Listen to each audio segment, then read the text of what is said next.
So, from a conviction, which is then linked to the commitment and investment appetite to make all of these things happen, right? Because some of these things are very hard to do in a very legacy first organization, which is still less than convinced about the impact of digital, right? I mean, people organizationally, the way traditional organizations are built, they could create a department or a set of people or hire somebody from outside or just give somebody a charter to run the whole digital first kind of practice. What's the pattern you're seeing? How do enterprises, let's say somebody who's got 800 offline stores, when he's setting up his first digital platform, is he giving the entire thing to an agency? Guys, go build it for me. I have the money, but I don't know how to do this. Or will he hire some people who will have probably relevant experience? Or how is this shaping up? It's a mix of both, right? There Sure. is no definitive answer to that. Uh, what we've seen is it's about like the traditional traditional retailers. They don't have the digital knowledge themselves, right? So for me, going out and hiring a CA or a finance guy when I'm a digital person, it just doesn't make sense, right? So the same thing with there. Like what we have seen is they end up hiring people in certain roles, but they're not really sure if I've hired for performance or if I've hired for entire digital, and what does it even mean, the Sure. difference between the two, right? So agencies, consultants, like the big consulting firms, all of them, then they start to fill up the gaps in knowledge and resources.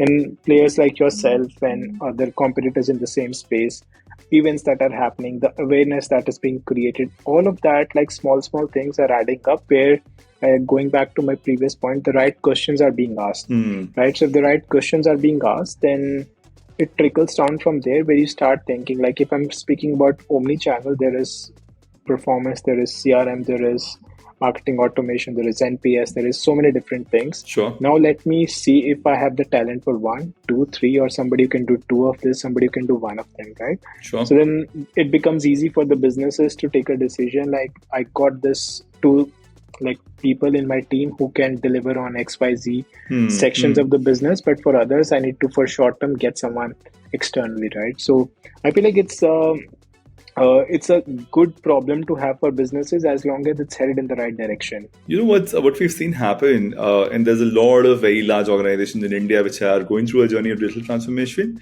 Some of these efforts are very committed with conviction that I'm going to put one very serious and well invested guy at the top with a decent amount of budget, and I'll allow him to build a bit of a disjoint organization because the legacy mindset is the first blocker, because every increment investment you need to make, if it has to justify ROI and answer all those questions very frequently the way traditional business people are supposed to think, it slows you down, and a lot of times it's also a recipe of failure.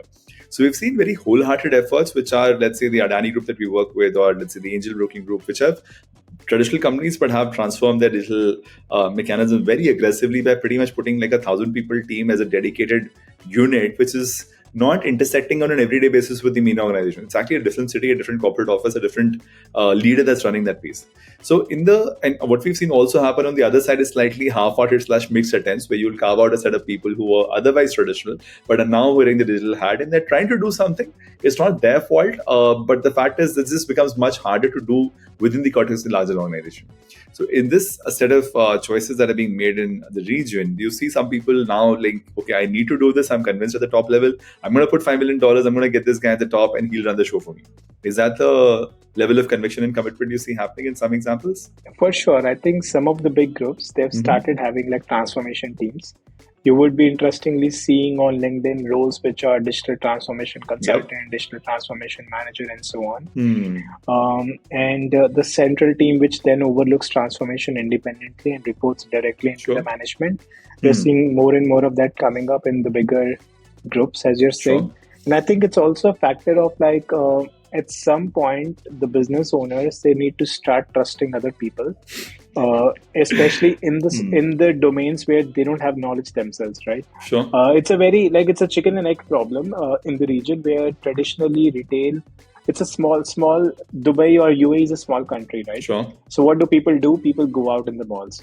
And it's always been the case, right? Like e-commerce just picked up in the last few years, but traditionally retail, malls, etc. have been the bread and butter, right? Yeah. And if you think from a retail perspective, there is just so much you can do from a VM perspective. Oh, absolutely. You at a high level know that this mall will attract these many people. This is an average footfall. These many people will walk into my store. Either I make profit or I make loss, but this is the range. Sure. for you, decision making is a lot more quicker. If it doesn't work out in 6 months, you can shut down, move to a different store, and you know what to expect, Sure. right? So, but when these people who are used to this ecosystem, which we spoke about for too Right. long, they've been doing this for 10, 15, 20 years, they go into e-com, they start losing money in the first year. Then you Sure. start explaining them like, it's the cost of acquiring a customer. And then over a period of 1 year, if he purchases 3, 4 times with you, then you're going to start making profit and blah, blah, blah, right? It becomes sometimes honestly, it Alien sounds like a language, just right? alien language and sounds like a justification for your like underperformance in a way. Yep. So that level of maturity is now picking up, where people have realized like digital cannot be, or e-com cannot be profitable day one. Sure. If you're running e-com, you have to think of one extra incremental source of income which will turn profitable over a period of time. That requires maturity, that requires upfront investment, right? So I think on your question, like now we are seeing more and more of groups, like the retail heavy groups, likes of Landmark, likes of Al Yeah. Futtaim, Al Tair, Al Shaya, and so on, building that central transformation teams to take the entire group through their transformation journeys.